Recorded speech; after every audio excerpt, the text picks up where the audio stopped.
Jean-Michel, vous êtes ici au cabinet Daucher, un cabinet historique, 200 ans d'ancienneté. Notre activité est double, on fait du syndic de copropriété et on fait de la gestion locative, principalement sur Paris et sur la Première Couronne.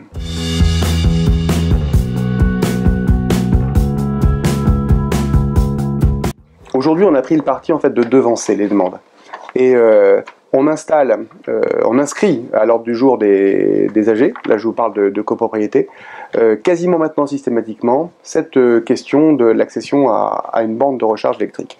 Donc ça c'est un parti pris que nous avons, qui est d'inscrire systématiquement la question à l'ordre du jour. C'est une question à une majorité classique, article 24. Donc sur lequel on va dire on peut répondre facilement sur le besoin.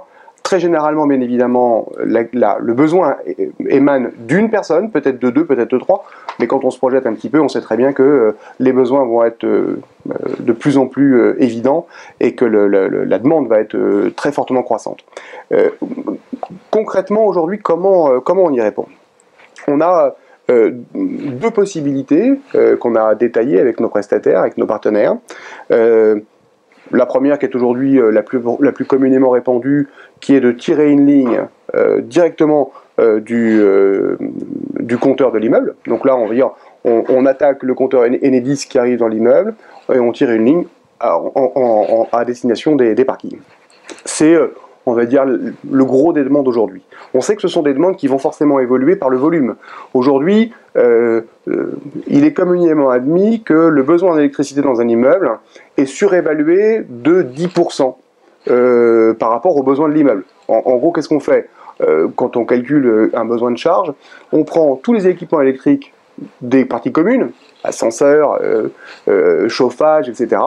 On applique le coefficient le plus haut, donc le besoin le plus fort, donc là on est sûr d'avoir à peu près le maximum de ce qu'on peut avoir, et dessus on applique un coefficient de 10%, et c'est sur ce coefficient de 10% qu'on va venir tirer de l'électricité pour les voitures. Donc ça s'entend très facilement pour un besoin sporadique d'un, deux, trois, 4 propriétaires dans un immeuble un peu costaud, et il est bien évident que quand on passe sur un modèle un petit peu plus industriel, il faut qu'on fasse différemment. Nous aujourd'hui, on a fait le choix, et je pense qu'on n'a pas le choix d'ailleurs, mais on a fait le choix de passer par des prestataires. Dans les prestataires, vous avez des prestataires qui sont des startups, qui sont des filiales de gros groupes, bien sûr, EDF, Butagaz, etc., et qui ont évidemment beaucoup enrichi leur offre. On retrouve deux possibilités, en direct sur le compteur pour tirer un câble vers le parking, et dès qu'on dépasse un besoin qui dépasse 3-4 voitures, à ce moment-là, le prestataire va tirer lui-même une ligne Enedis qui va prendre à sa charge et qui va permettre d'alimenter, on va dire, plus de voitures. Bien évidemment, c'est deux façons différentes de traiter le besoin. Il y a des coûts différents qui peuvent intervenir, mais ce sera peut-être l'objet de la prochaine question.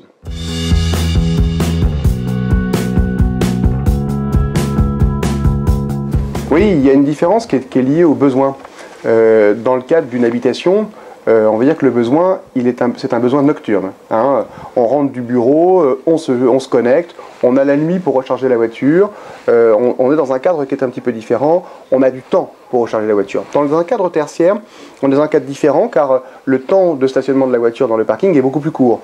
Donc du coup, là, on a besoin de recharge beaucoup plus rapide, on sait que les temps de recharge seront plus faibles, plus courts, et donc du coup, on a besoin d'une alimentation plus dynamique. Donc là, on est effectivement sur deux façons de traiter différentes. Dès qu'on est sur de l'habitation, on peut se permettre d'avoir, on va dire, une ligne relativement simple avec un chargement de nuit. Dès qu'on s'attaque à du tertiaire, on est a priori plutôt sur des lignes dédiées avec des chargeurs ultra rapides.